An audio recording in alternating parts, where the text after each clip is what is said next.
All right, guys, back for the 2020 mock exam number 1 here. So we've got a table of f prime values.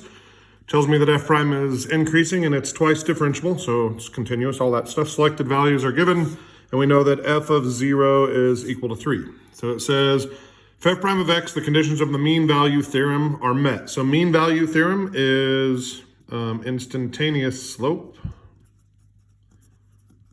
equals average slope. And it says the conclusion of the mean value theorem is over the interval 0 to 3 for f prime of x is satisfied at c equals 1. So that means that f prime of, or since this is an f prime graph, that means f double prime at 1 will equal whatever the average slope is on the interval from 0 to 3. So I take 4 minus negative 1, which is 5 over 3, so we get 5/3. So again, if we're doing slope of f prime, it'll be f double prime. They say that the mean value theorem was satisfied at c equals 1. That means that 1 is the place where the mean value theorem, the average slope equals the instantaneous slope. So that means f double prime of 1 is equal to 5/3. Next, it says use a right-hand Riemann sum with 3 subintervals to approximate. And then it says is an over or under estimate. So we'll do a right hand. So we'll go from 0 to 2, from 2 to 3, and from 3 to 5. So 0 to 2 is width 2.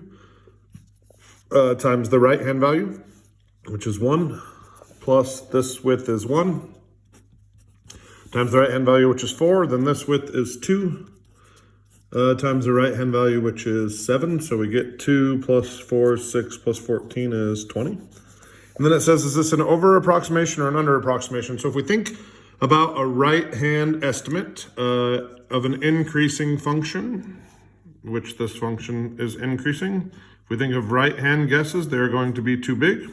So not a thing you have to memorize, but a thing you have to be able to draw. Right and left-hand guesses depend on whether we're increasing or decreasing. Trap and midpoint estimates are based on whether we're concave up or concave down. Okay, so part C says, evaluate f double prime of 2x minus 1 from 2 to 3. Show the work that leads to your answer. Okay, so first thing I know is if I'm going to take the antiderivative of f double prime of 2x minus 1, I'm definitely going to get an f prime of 2x minus 1, but this would have a chain rule of a 2, which I don't see here, so I got to put a 1/2 in front of this one. And I'm going to evaluate that from 2 to 3, so I'm going to factor the 1/2 out. If I plug a 3 into here, I get f prime of 5.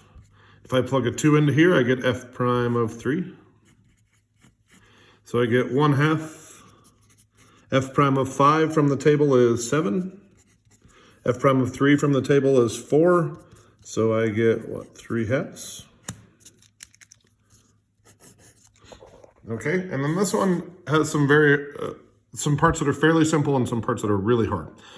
So it says it's known that this limit can be evaluated using L'Hopital's rule. So that means when we calculate this limit right here, that means that it's equal to 0. We'll come back to that in a minute because there was a part I did not think of that it took me a while to get to. So it says find this limit and show the work that leads to your answer. So I already know this limit would equal 0 over 0. So I'm going to take the derivative. So I've got a 4e to the 6 minus 2f of x, which is, you know, a lot harder than say you just had 4e to the 3x. Well, if I had 4e to the 3x, I would do 4e to the 3x times 3. So I'm going to do the same thing here. When I take this derivative, I'm going to have 4e to the 6 minus 2f of x, but then I got to go take the derivative of this up here as my chain rule, and the derivative of this would be negative 2f prime of x.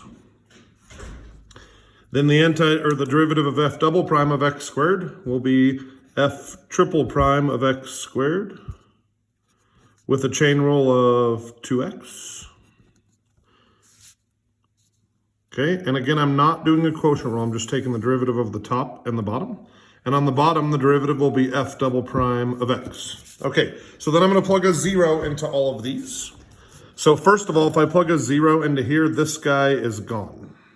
Okay, he's equal to 0. If I plug a 0 into here, it's already told me that f of 0 equals 3. So 2 times 3 is 6. 6 minus 6 is 0. So this whole part just becomes 4. And then that's a negative 2. So that'd be a negative 8. And then f prime of 0 is negative 1, which turns this entire top into an 8.